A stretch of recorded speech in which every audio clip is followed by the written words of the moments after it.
Welcome to this Roundup.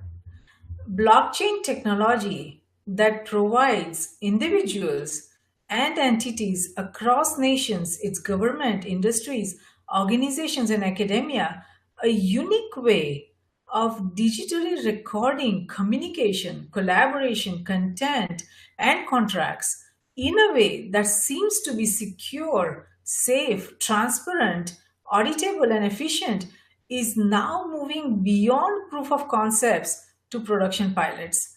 While blockchain technology developments, use rates, and confidence have increased across nations, there is also a growing concern that while the technology offers great promise, the lack of effective security, privacy, identity authentication, and defined interoperability standards are creating complex challenges to scaling up the use of the technology on a global scale.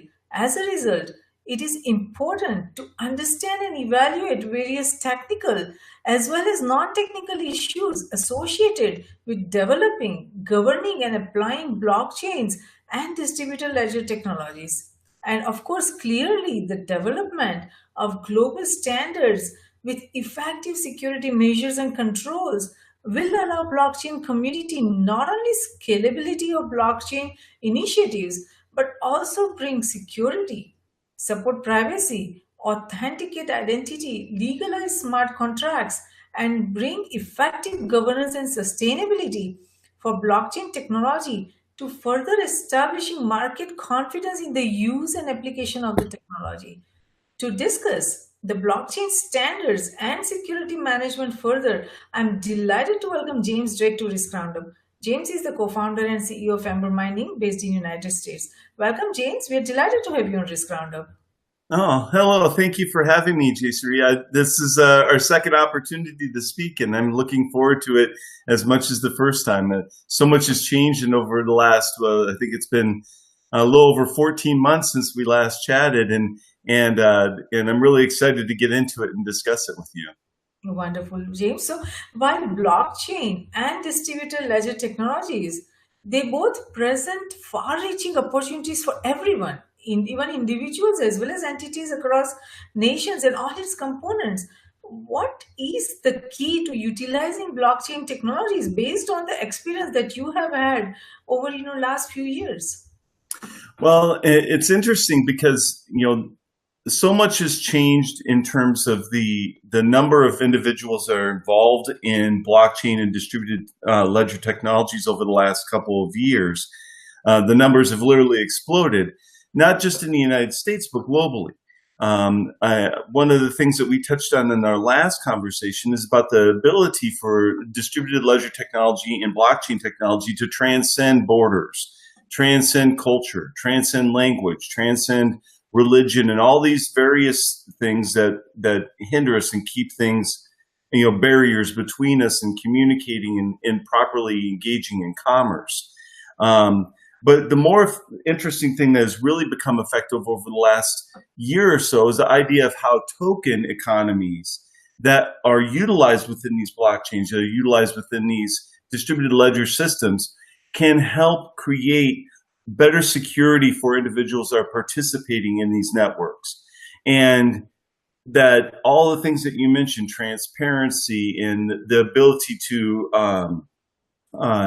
create unique security structures or financial structures actually also present their own type of security challenges. Because, of course, transparency goes both ways. I mean, on one side, you get to see everything somebody's doing, but on the other side, you get to see what everybody is doing. Not everybody wants everybody to know what they're doing with their funds. So the transparency sometimes gets muddled. The idea of transparency gets muddled because a lot of people think that transparency means that they don't have any right to privacy. When the reality is that these token systems and these distributed ledger systems actually present an opportunity to create truly private and transparent. So if it becomes necessary for us to be able to do investigative work in a particular account or on a particular level with an individual, it makes it easier to do so. But it still requires the legal structures to be done properly. Like you have to have a warrant, you have to have certain legal authority to be able to see all the information. Sure, sure. I mean, that So is one aspect, but also, I mean, it depends on whether we are dealing with a public blockchain or a private blockchain. That depending on what yeah, kind of blockchain we are talking about, there will be different level of privacy, embedded into that, different level of identity authentication embedded into that. So there are a lot of different variables we are talking about here. But since blockchain industry is now moving beyond right. proof of concepts to production pilot with business cases that are being built across nations and all its components, even for governments, or you name different industries or different supply chain, different processes, to identify and evaluate just how beneficial the technology is. Everybody is trying to see what it would bring, this digital platform, how it will make their processes and how it would make their initiatives function better for the digital global age. So when they are all trying to do this, trying to evaluate the benefits of this technology, what seems to be essential for this technology to become the real catalyst of this digital transformation, and what you thought, in your last few years of experience, that what was essential for blockchain technology to become the real catalyst of what you were trying to achieve through your initiative? Yeah, by education. It's just plain and simple. Educating people. Most people, there's a lot of disinformation out there about how this is getting used by folks. There's also some legitimate concerns that have to be addressed. I think that the one of the things that has created a lot of the issue with education is because of how broad and technical the subject matter is.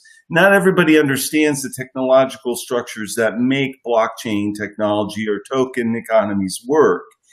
And by educating people, you're educating them on something that is completely alien to most people. And the reality is that most people don't need to know that, but they're being told that they should know that. And so there's this weird education gap that occurs. There's a lot of people that know exactly what they're doing with this and have had an extensive amount of experience to understand the true dangers, the true opportunities that exist within blockchain and so the security around it. But probably more importantly is the reason why they exist at all. A lot of people are saying, well, we can already do some of these things without blockchain. Why do we need to make it more difficult? Why do we need to add these other things? And then, of course, there's the scams and the bad actors that are out there that are trying to take advantage of this lack of education. So in their role, they're incentivized by increasing the amount of confusion, increasing the amount of concern that people have. I believe that one of the things that, like what you are doing here with podcasts such as this, is providing a platform for people to be able to truly educate people on the issues that are at hand, the things that they truly have to know and understand. Sure. I mean, Most you mentioned that there were legitimate concerns that people are concerned apart from education and awareness. So, what are the concerns, and what have been the concerns that you have noticed, over the years? the biggest concern is that it has to do with people's money. I mean, the reality is that there's so much uncertainty in the world as far as financial systems are concerned. You see what happened in Venezuela, for example, where, overnight the national currency was worthless. And this is a country that, has an enormous amount of wealth in oil, for example, but has no capability of being able to manage their own economy for the benefit of their citizens. And most of that has to do with the lack of trust in the currency that is being backed by the government. This is where I think the biggest concern of awareness needs to go, is that none of these individual cryptocurrencies is trying to replace, let's say, the US dollar or anything else, or the German was it the German ruble, or the euro, or what have you. Nothing is trying to replace these currencies. They're trying to actually provide new structures to make it easier to understand what is backing these currencies, what kind of value is put behind them. And I think that that's ultimately the awareness is most people look at something like Bitcoin and say, why is it worth $6,000 or $7,000? Or why is it one day worth $15,000 and the next day it's worth 4,000 or 8,000? You know, there's so much uncertainty on why these things are fluctuating in cost. And the big reason why is because most people are looking at these currencies as investment vehicles, not as actual currencies that are used in a functioning, cycling ecosystem. And that's one of the messages that Embermine is trying to put out there, is that the role of these various cryptocurrencies is not to take them, buy them, and hold them, although some can be. Their role is to be used, to have a utilization, to have a purpose, to be able to take one particular token and be able to extrapolate it into a positive benefit on the other side. And Yes. and I think that that's the message that gets lost often is most people are told, hold your tokens, don't sell your tokens, don't sell your tokens, and buy more, buy more, buy more. And that is not the right way to create a properly functioning ecosystem, is where everyone just buys and nobody utilizes anything. And so I think the last year has been this big eye-opening event where people are starting to realize in order for these tokens to have true value, in order for these cryptos to have true value, they have to be utilized. People have to want to use them and then buy more or get more or attain more. If you look at the US dollar as a perfect example, the US dollar, yes, people save them and put them in savings accounts and they get benefit back for doing so. But the real reason why the US dollar is valuable is because you can go out and buy bread with it. You can go and buy food with it. You can go buy a car with it. And when you go to work, somebody will give you more of them. So they can buy more food, more cars, more house, and you can do more things with it. That's the only reason why it's valuable. And I think that that's the necessary education alignment that people need to see when it comes to cryptocurrencies. And that's what's come to the fore over the last year. It's been less about this gold rush. Let's go out there and get all this money and make a bunch of big return on our money and then sell out for USD, but more like, let's get into this network and utilize it for what its purpose is for. Sure. No, that it is an emerging system. There are lots of unknowns, and that's where there are complex challenges emerging. And the example that you gave about Venezuela, that's an interesting case study, about cryptocurrency, and that makes us ask the question that have we reached the stage where even any nation can rebuild its entire financial system effectively using blockchain technology? I guess we were not ready, and Venezuela was certainly not ready, and they went after that. And I believe there lot of complex serious challenges will emerge for that nation and its citizen, because the cryptocurrency was not ready and the system was not ready. But do you see that there are any blockchain technical, non-technical issues other than the ones that we have been talking about, that education and awareness, and the very nature of the cryptocurrency and this new emerging system, that still needs to be resolved before any nation can redefine and redesign their entire financial system using blockchain? Yes, and the big one is associated with the transparency issue. It's like, who controls the currency? Who controls how it can work and what the programming is behind it and how it's initiated and how it's implemented? There's because it's a technological issue, because it's a programming issue, because somebody goes out there and they type up some code and they create a cryptocurrency, because that act of creation is very a deliberate act by an individual or group of individuals, it looks very easily like a cryptocurrency, say, for example, like Bitcoin, could be manipulated by somebody, could be controlled by somebody, that someone smarter than they are or with more control than they have or with more knowledge than they have could do something to devalue their crypto, or for worse, could increase the value of it. So you have people that are making buying decisions on some of these cryptos based off of what one individual or a group of individuals can do with it. And what that does is that points towards the biggest conflict of interest that blockchain technology has. It's supposed to be decentralized. It's supposed to be something where no one individual can determine its course or action.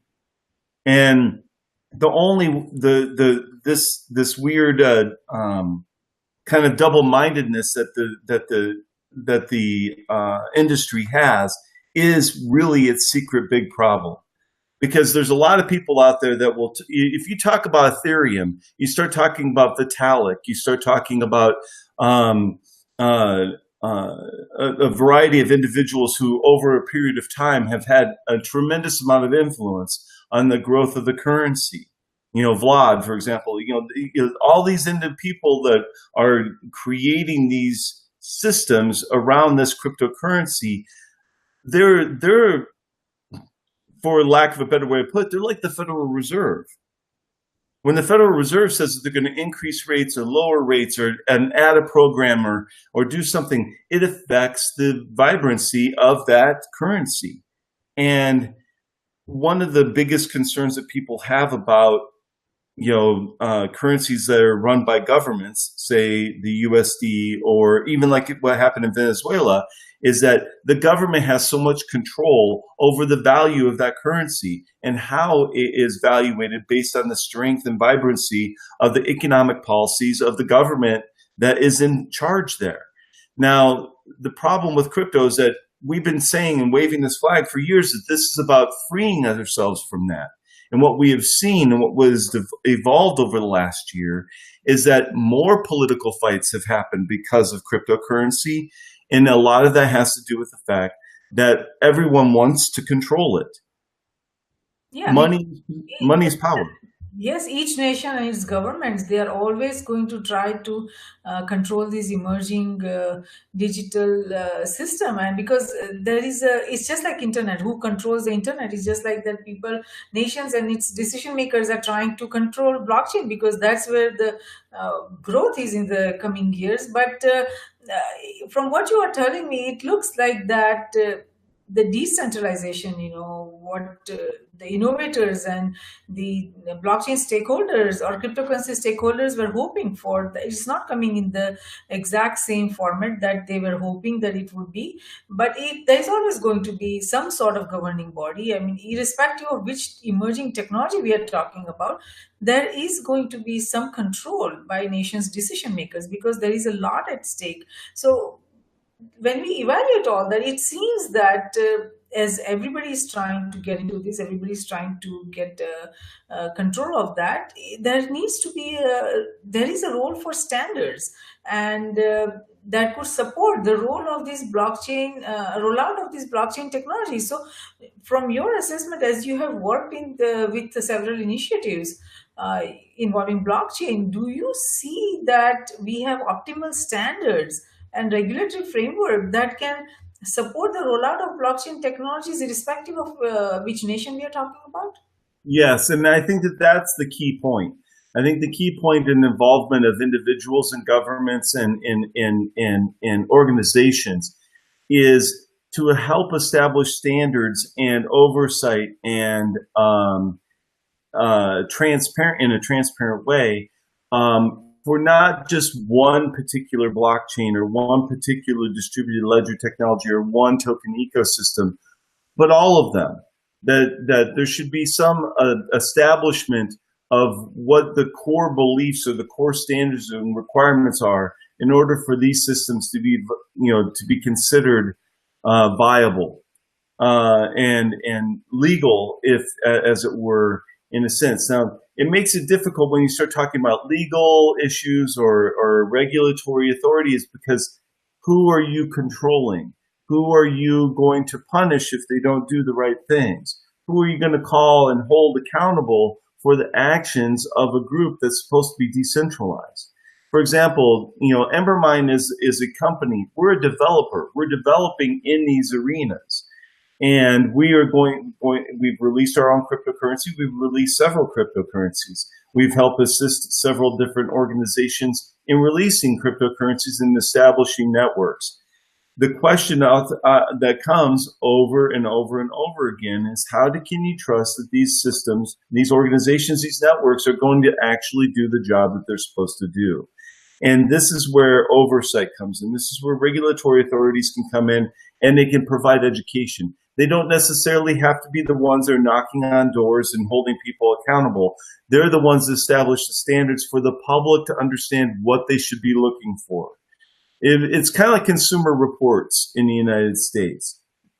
Is that what Consumer is report, that what the role of the standards would be? To sort of be like consumer protection or education awareness, because I think they can do much more than that.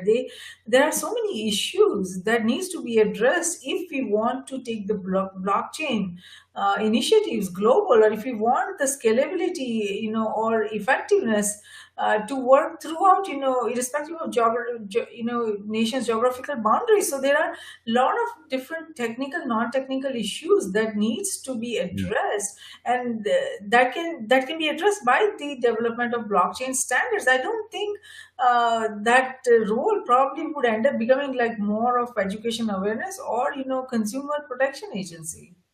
yeah, it's weird. There's both consumer protection requirements that need to be put into place so that people understand, what kind of red flags to look for when they're operating in certain environments. But I think more importantly is addressing the similar things that the internet went through when it was going through its initial growth stages. Is how is it going to establish, who is going to establish the relationship between the various bodies that are promoting these technologies and the governments that wish to manage and regulate their authority in their various governmental spheres. This is probably the biggest challenge for blockchain technology right now, is how to deal with that balance, because regulations go both ways. It not only holds organizations accountable for the work that they do, but they're also supposed to provide some sort of standard that the individuals can apply on their own independently to determine the value or worth of something, or whether or not something is operating effectively. The question is who gets to do that? Who oversees the overseers? I mean, we eventually have to get to a point where these systems are so decentralized and they're so networked amongst everybody that's impossible for anybody, one individual, to affect it too much. It really is kind of a sociological experiment on a global scale that we're experiencing right now, because everybody knows that we need to be able to have a way to do value transfer between individuals in a digital way that's secure. Right now, there's no security in using your credit card online. I mean, any security that's there is managed by one or two people or a group of individuals, and all the data is controlled in one location, one resource. The thing is, the more we try to control everything, the more difficult the problems come from trying to maintain that control.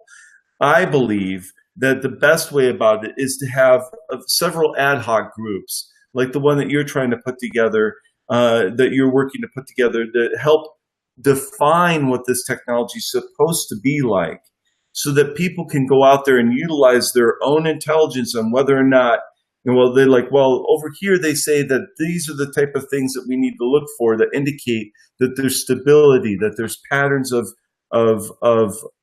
strength here, that there's not somebody back behind the scenes trying to manipulate this, and put it more into the individual's hands, because each individual making a choice of whether to participate in the network is where the power is. Their ability to choose that network that they want to participate in. Like, But you James, there are know, also a lot of complex challenges emerging from that, because see, this blockchain initiative, any initiative, is not restricted within any single nation. Anybody can take part from any country, from all over the world. And when we are talking about so many different nations, so many different initiatives, so many different internal governing bodies are trying to, nations and these decision makers trying to come up with their own standards, their own way of doing things, defining architecture, defining how smart contracts should be, defining even the consistent terminology. What we would in United States can be calling some things in blockchain could be called different in different nations. So there is it seems that there is a lack of consistency, and there is a lack of common terminology. Not every nation is speaking the same language as far as blockchain and all its variables go, or its technology, non-technology, architecture, everything goes. So it seems that there is a need for consistency and agreed terminology. Do you see that based on your experience?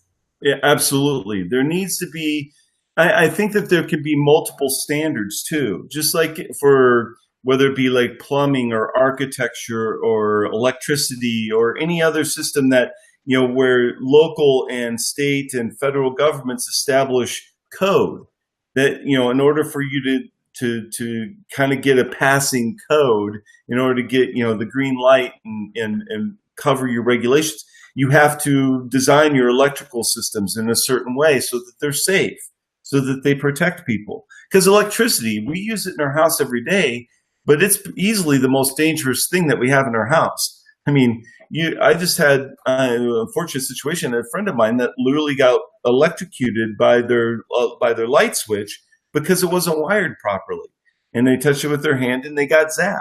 I mean, they're fine, but I mean, if somebody had inspected that, if there were certain standards, and there are, if there are electrical code standards that have to be followed, mistakes like that cannot be made. And whoever installed that and whoever created that bad situation will be noted. So where you cannot necessarily control all of the blockchain, you can control or define standards by which it can be applied. And because individuals are the one who apply it, and because of the transparency offered by the network, you know who installed a certain set of code. And if it does something that's illegal or does something that's dangerous or something that creates problems for people, the individual who installed that code can be held accountable for introducing that that something that doesn't follow according to those standards. So then we say, well, how do we understand the standards? How do we define them? And I think that it starts by creating groups like the one that you're creating, where groups of interested individuals come together and debate the topics about what is being done. I'm a producer. You are also an influencer. There are other producers and creators that you've had on your show. When you bring these individuals together, these are the people that are putting the technology out there. These are the people that are creating these systems and the programs and the apps and the access to these technologies. They're the ones that need to understand what standards need to be applied, and they're the ones with the experience to know which ones are the beneficial ones and which ones are not.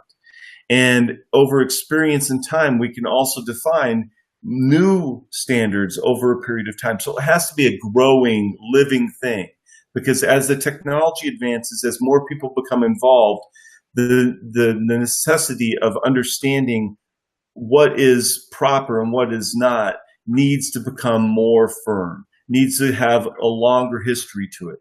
Like I said, with electrical systems as they're developed, not everybody knew everything that was going to happen when people first started putting electricity in their houses. But as soon as houses were burned down, people died, people got hurt and injured, they said, well, we can't do it this way anymore. So they established standards to avoid those bad practices.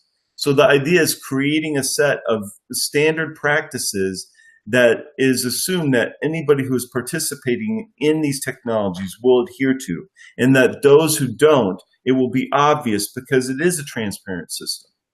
Sure. Now, the question is, who decides who, like an individual could be completely anonymous and release code, but we can also say this doesn't fit according to certain standards, and therefore it may be risky. Use at your own risk, or use caution, or don't use it at all. We can make those assessments. We can try to make those pronouncements by using our experience that we have collected by all the people who are providing the good solutions that exist out there. Sure. No, I understand your point. Now, it seems that, a lot of different nations are trying to come up with their own set of standards.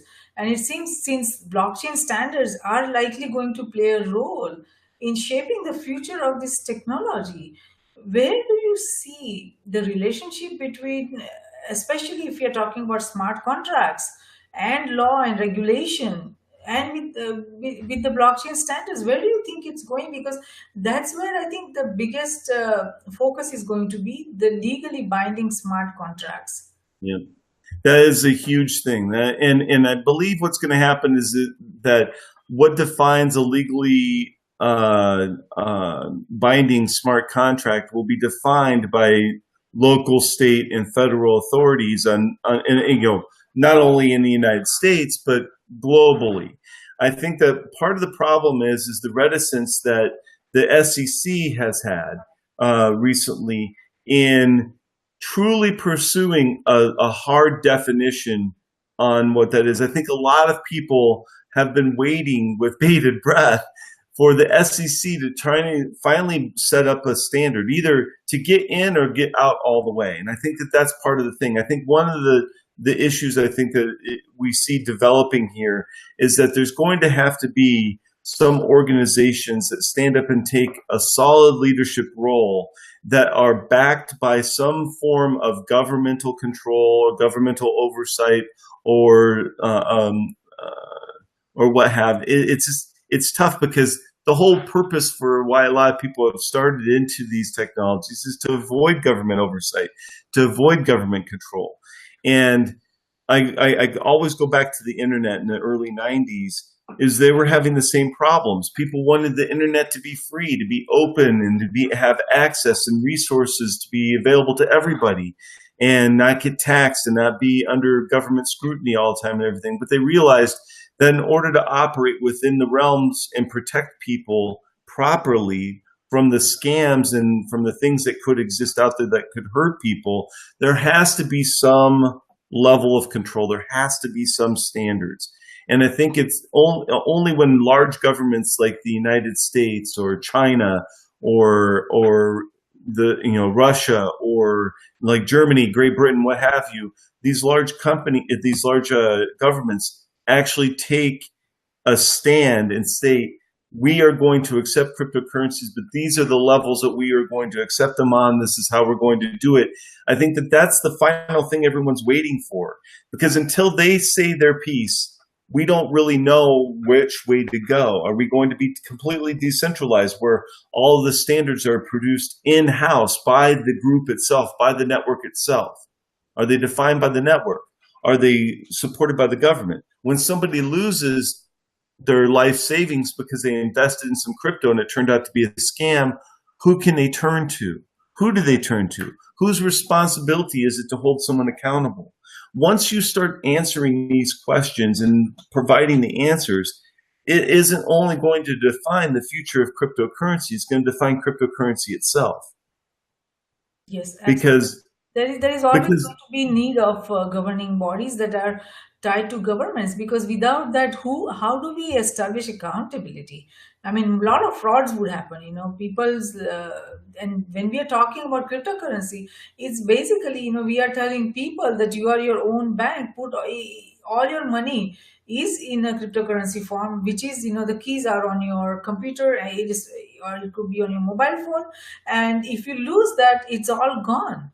So how do we, how can any nation allow that? Because we are not, this comes to computer literacy. The most of the people, they don't have that kind of computer literacy. So how can we allow all of them to, be so vulnerable to their life savings and to their financial security? So there is going to be a need for government involvement, irrespective of whether, this community is welcoming that or not. There is going to be need, because somebody needs to be accountable, and the kind of accountability and backing that any financial system is looking for, only probably governments can provide. But time will tell, how this shapes up. But blockchain's tech potential as a technological game changer is I not just, yes, you were saying something, James? Well, I was just going to say real quick. I think that the big key here is how the United and it sounds very nationalistic to say this, but it's going to come down to what the United States does with cryptocurrency ultimately. I mean, you know, It's China's also not the like direct China government. is also very big in this game, and so is Russia. There are many countries, even if we not only the cryptocurrency, but if you're talking about blockchain, Russia is very aggressively trying to establish the blockchain standards. So is China. You know, everybody is trying to jump in this game. Australia is also working on that. So it will be interesting to see who is leading the effort. You know, is it going to be one nation that will dictate all the terms, or it's going to be group of nations forming a coalition and come up with the standards? So it's going to be interesting how these even the blockchain standards develop. Well, and it's like the popular kid in school, okay? If there's a trend going on where, like the kids in high school are wearing their clothes a certain way or want to, and some people starting to do it, it's not until the cool kid in school starts doing it that everyone starts going, oh, it's all right. We can go ahead and do this. I think that, nothing against, the other governments, but, the Chinese government, the Russian government, the Indian government, they're all having their battles and their fights with cryptocurrency on their own terms. But the type of governments that they are and how those powers are put into place call into question their decision making in this regard. Like China controls their financial policy with a rigid fist. In fact, one of the reasons why the Chinese in the direction that they take with cryptocurrency is so important is because of their their amount of control they've already tried to establish over cryptocurrencies within their own borders, in the way that they try to control and manage the narrative around it. Even though they provide about 70% of the total hash power required for blockchain, for the Bitcoin blockchain, they have a tremendous schizophrenic relationship with that cryptocurrency. They don't want their people exchanging the Chinese currency for Bitcoin and holding Bitcoin. They want people to hold their currency. So they're trying to find ways to manipulate that, and having little success because of the natural resistance these networks have to that sort of governmental intrusion. On Sure. the Russian side, you have the Russians that are trying to attempt to do the same thing, but they want it to work. They want it to be a national currency. It's just having the means of being able to introduce it without having a problem that occurred in Venezuela. Venezuela, as soon as they started saying, well, we're going to go towards cryptocurrency, we're going to do this, we're going to do that, as soon as that started happening, all control over their national currency went to complete nowhere. And the reason is because there was nothing in place to help people get from point A to point B. And I think that that's where the leadership behind the cryptocurrency is so important, is that people need to tell people what to expect, what to get, that this isn't a panacea that automatically cures all ills, that this is just another form of currency that has to be utilized in the proper fashion. Otherwise, there will be some people that have a lot of it, and there'll be some people that have none. And now we're adding this second layer, that this technology barrier is one of the things that's going to cause the problem. Is that if you don't understand how to use the technology, you don't have it. Using a dollar bill in your hand is easy. You hand it to somebody and they give you something for a dollar. Using cryptocurrency requires these gymnastics that most people don't understand. Once we can make that easier, once we can actually make it so where even crypto itself can be a physical device that we can transfer privately between individuals, that's when we'll start seeing some significant change and movement here. But the United States government is going to play a huge role in this. I believe if the United States government ever got to a point where they decided that they wanted to make USD all the digital currency that's being held in US dollars in the Federal Reserve System, and actually were to find a way to convert that into a cryptocurrency, you would see a enormous change in the way people view cryptocurrency and how the government can participate in making it easier. If you could take a US dollar, for example, and you could walk into a bank and hand it to them, and then when they take that and deposit that into your account, they're actually depositing USD as a cryptocurrency into your electronic account, people would begin to understand how cryptocurrency can work in a global environment much easier. Like if I use my debit card and I go out and I swipe it to get gas, that is functionally not much different than using Bitcoin to do the same thing if the Bitcoin could be transferred with a swipe of a card. The difference is the backing of the systems, the transparency of the systems, and the security of the systems that are engaging that behavior. Because I could use my debit card in a bank or at a gas station right now, and somebody could steal that credit card information and take all my money by using a simple card reader right on the gas pump. Whereas if I was doing crypto, it would be impossible for somebody to do that. You could have all my information, you could have all my data, you could have my account and everything, but if you don't have that one private key, you can't do anything with it. All you can do is look at it or send money to it. Yes, I mean, this is there are so many variables that is going to play a role in defining who is going to control the digital systems of tomorrow.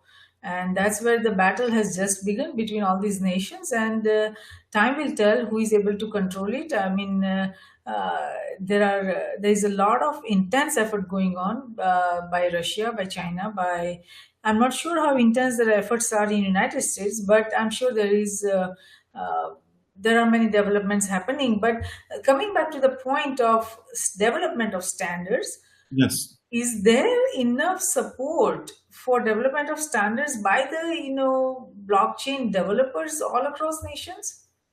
There are, the actual cryptocurrency development community is relatively small. I mean, compared to the number of people that are affected by it.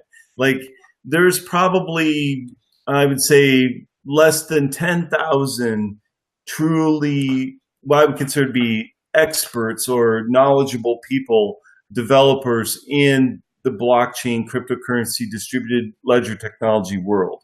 There's probably, let's say, like, I'm just throwing a number out there, roughly about, I'd say, in the tens of thousands. There isn't hundreds of thousands, there aren't millions. There's like tens of thousands of people that actually have some knowledge in this area that can contribute to this discussion.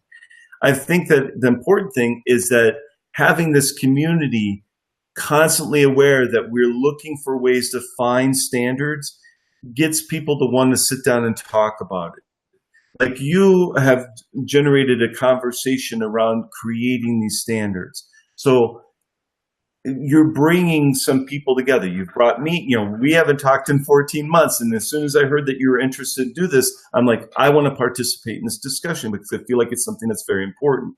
And you have had a number of people that you've talked to, a couple hundred over the last couple of years that all could participate in this and all have a voice and have a way of indicating that. I think what's important is that these discussions and that these participations are open, that anyone can participate in them, that anyone can see what's being said and what's being done, what's being discussed, and can participate with their voice and being able to say, well, what about this, and ask questions. I think it's going to get worse before it gets better. If that, I don't want to put a dark cloud on everything, but I think that what's going to happen is you're going to see several groups try to establish standards. And then over a period of time, we will find two or three of them, maybe in different areas and in very specific arenas of thought, like standards regarding how it works with governments, how it works with taxes, how it works with things like property management, property ownership. And then on the other side, it could be about personal wealth, personal taxes, personal responsibility, personal accountability. There would be standards regarding code practices. For example, you mentioned how we are going to have legally binding smart contracts. Well, it begins with having the jurors or the juries or the judges or people who are going to be arbitrating these kind of information to be able to know and understand the technology itself. What is expected? What are the intended goals? And what are the intended outcomes? If we can't establish these even on a micro level, we'll never be able to do it on a macro level when we start involving governments. So it starts with having a defined course of action for each of these technologies in terms of what the actual intended goals and outcomes are supposed to be. Sure. People are going, people are in all markets, people lose money. Like whenever somebody is trading stocks or they're trading bonds, people can lose money. I think that this is the thing that makes people want there to be control, is because they want, if they lose, if somebody loses $10,000 or loses their house or loses their life savings, they're going to, and it's because somebody did something wrong or demonstrably wrong. They want to have some outlet to be able to enforce that, to be able to get that back, or at the very least punish those who are responsible. The problem is when you cannot point to one person who's responsible, how do you hold anyone responsible?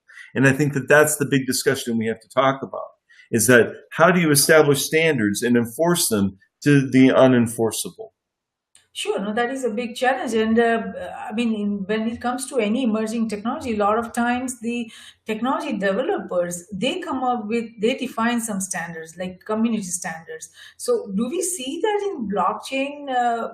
Blockchain developers, do have they come up with any community standards, or have they come up with any technical standards, what it should be, what it should not be, how to secure it, how to do privacy, how to authenticate, what kind of smart contracts, how all these kind of different questions that needs to be asked, have is the community aggressively or collectively coming together to come up with defined standards? Yes, a lot of this is already happening, and it's been happening for some time. Problem is that the technology is evolving so quickly that by the time they establish and agree upon standards in one area, something else has already completely changed that also affects that. I mean, there's so many, like you said, this is a growing process. We're never going to get it perfect right away. There are going to be mistakes made. There are going to be people who will find chinks in the armor to take advantage of of certain situations and even people.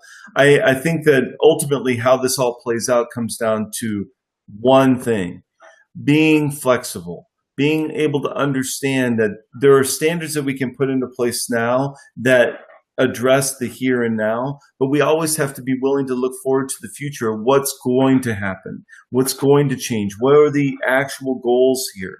I think that it's easy to obscure the reality of what people really want to have happen here by talking about issues that could happen that are unlikely to happen.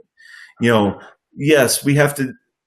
It's like everything that there's a combination of freedom and control that has to happen here. It's like gun control in the United States. It's like, you can't assume everybody is going to do something bad, but at the same time, when somebody does something bad, it's very, very harmful.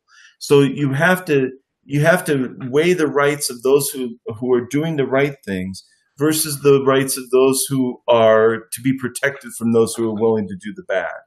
And it's difficult. It's really, really hard. I think that that most everybody understands what's supposed to happen. It's holding those people accountable who are doing the wrong things that has been proved difficult. Because people could go out there and create a cryptocurrency and create a network and look like for all the world that they're completely and totally on board with everything, that they're doing everything the best way they possibly can, and ultimately find out that they're not. And it's because we don't know what to look for. There is this technological barrier. There is this sense of anonymousness that can occur with some of the players within the game. How can you hold somebody account? How can you hold, Sir George the Dragon, online accountable for his actions and the words and the things that he says in an open community when you don't know who that person is? So I think that it starts also with having clear ownership of who is introducing this code. If you're going to introduce a smart contract, you have to be able to prove some level of identity within that network. I don't think that you can do anything completely free of your own personal identity and your own personal history. I think it becomes important then that where the standards start, it starts with the individual. How does the individual get involved in these networks? And what is the requirement of that individual to prove their their um, their identity and prove who they are in this network? There's ways to do this which doesn't violate privacy and still maintain the decentralized networks that exist, that need to exist. One of those is where you as the individual are responsible for providing your own data, which is verified against the blockchain. So instead of logging into a website, for example, the website logs into you. Your data, the data that you have on your approved chain is 100% accurate and cannot be, you cannot change it. Like for example, with your credit rating, we have these other companies that have all of the that manage our credit ratings for consumers in the United States.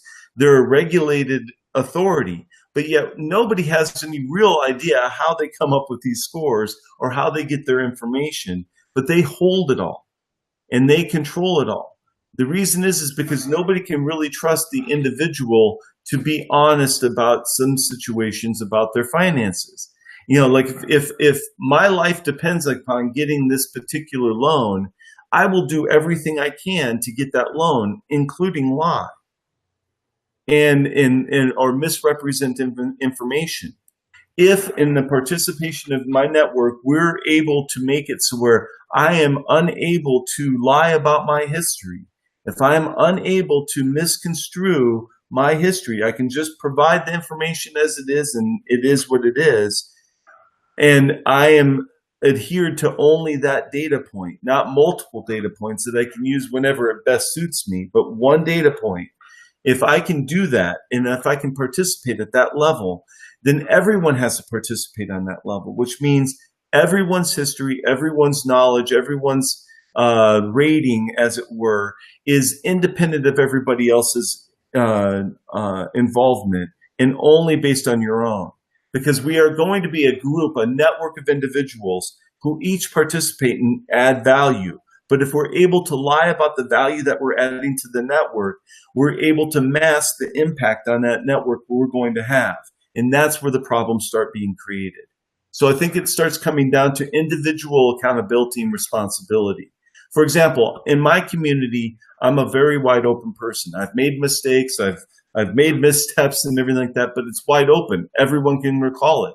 You can go online and you can find out all the information you can about me and my involvement with my network, because I'm doing so on an open basis. But I'm doing it more so on an open level that most people aren't required to do in order to participate in my network.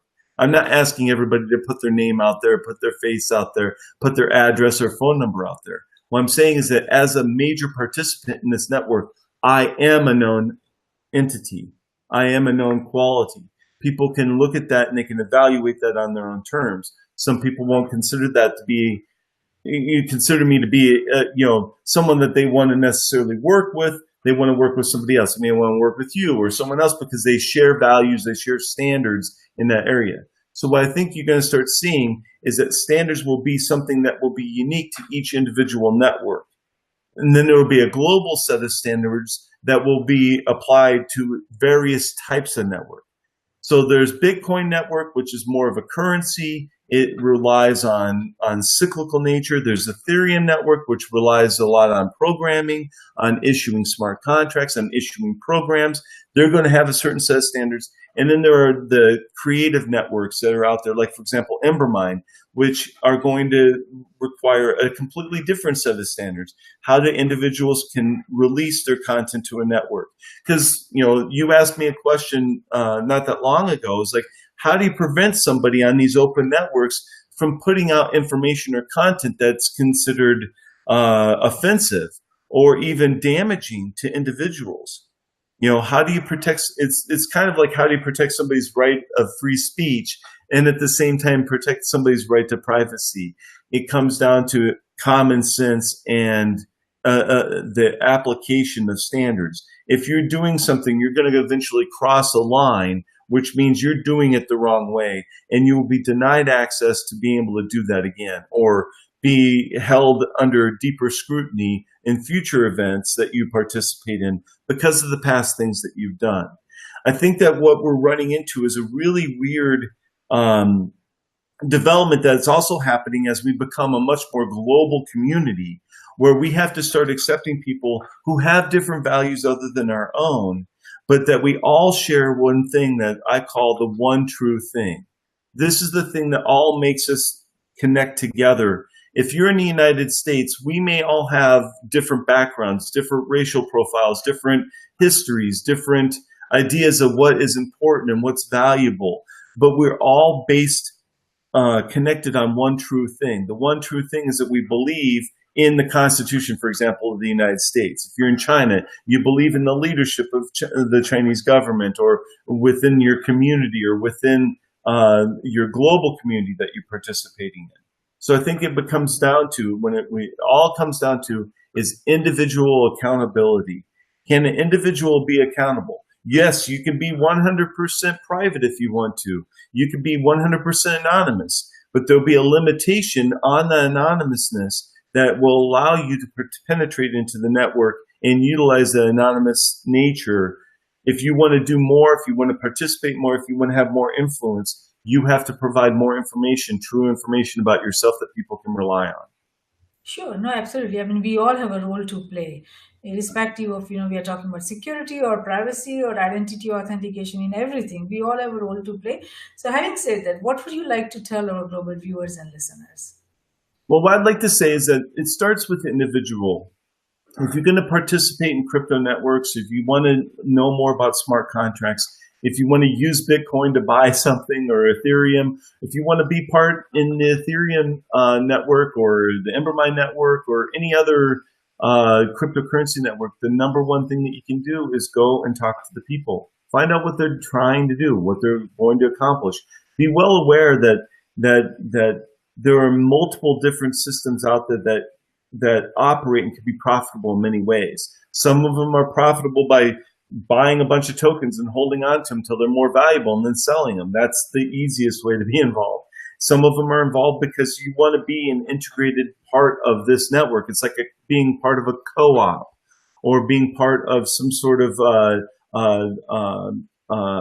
group, like at your high school. Like, we have booster groups in our high school, and each booster group, for the band or for the football team or whatever it might be, the participation in those groups has a certain amount of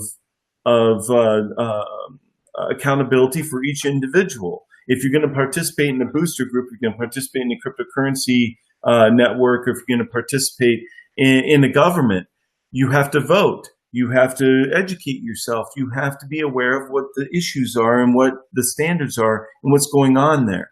That requires involvement. That requires you to be personally accountable for your information.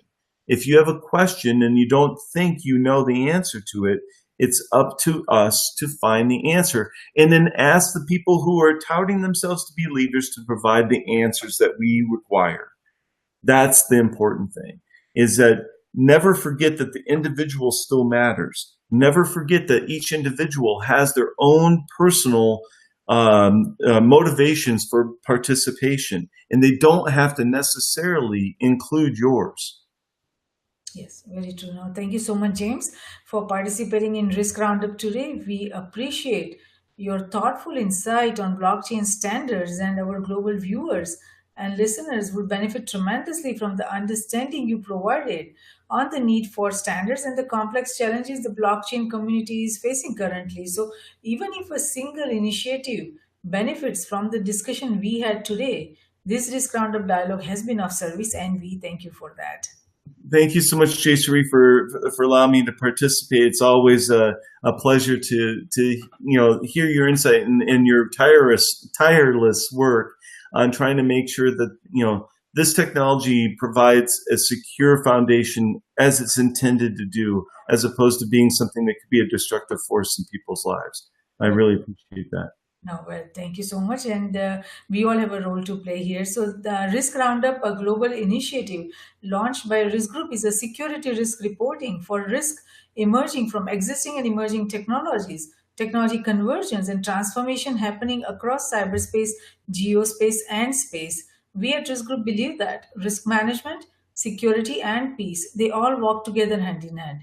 Though security is related to management of threats and peace to the management of conflict, risk management is related to management of security vulnerabilities as well as management of conflict. It is not possible to conceive any one of the three without the existence of the other two. All three concepts feed into each other. We believe that the security we build for ourselves is precarious and uncertain until it is secure for everyone across nations. Tradition becomes our security, so if we build a culture of managing risk effectively, it will lead us to security, and security will lead us to peace. Let's manage the existing and emerging risks together. For more information on the Risk Roundups, to watch the Risk Roundup webcast or hear the Risk Roundup podcast, please go to riskgroupllc.com and do not forget to subscribe and share. Until next time, I'm Jayashree, host of Risk Roundup, signing off. See you next time. Thank you.